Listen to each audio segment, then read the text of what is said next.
NATO and EU to blame for Ukraine war, Reform UK's Farage says. Here's a summary of the article.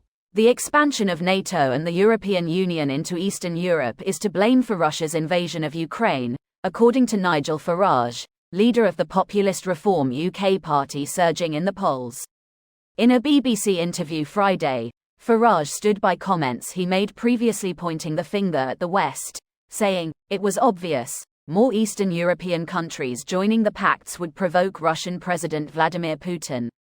Have a confidential tip for our reporters? Get in touch, it's on the Bloomberg terminal." This post received a score of 3,100, with an upvote ratio of 85%. Here are the top comments in response to this article. Brought to you by the guy who managed to convince half of the British population that Brexit was beneficial for them. The same Brexit that Russia really wanted to happen. I'm seeing some kind of pattern here. If someone is stupid enough to trust Farage at this point, they deserve whatever method he uses to fuck them. The problem is going to try and fuck innocent Ukrainians or whatever group Russia next tries to genocide. If he'd been in the US in 1940, he would have been screaming about how Hitler was the victim and the UK should be abandoned. If he'd been in the US, UK during WW2, he would be dangling at the end of a short rope. Really? Do you have any idea how many Nazi sympathizers were in the US prior to and during World War II? Ford, Disney, Prescott Bush? Bet that'll be the last we hear of those guys. Don't forget the business plot. Or that Hitler was inspired by American Jim Crow racism. It's a damn shame Henry Ford had to be a Nazi sympathizer, because some of his ideas were respectable. He tried to raise employee wages in 1919 even though he didn't have to, and wanted to hire more people just because he felt like it.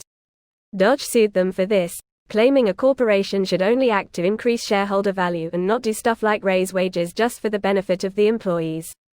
That set the precedent for current U.S. corporate law. I agree with you on Ford. As far as current corporate law in the U.S., don't forget the contribution of Milton Friedman and General Electric.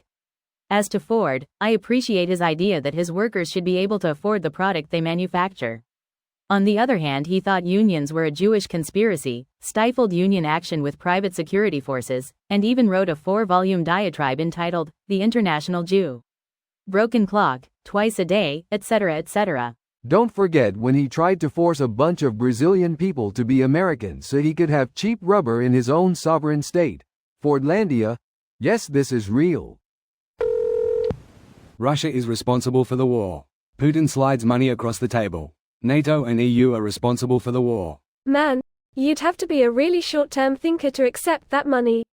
I have bad news for you about a whole lot of far-right politicians. Is it bad news for them though? They never seem to pay any price for doing those types of things. Well, Nigel did get beamed with a coffee the other day, right? How terrible, only coffee. He wants the Russian disinformation machine on his side to help his campaign. This video was automatically created by Reddit to speech.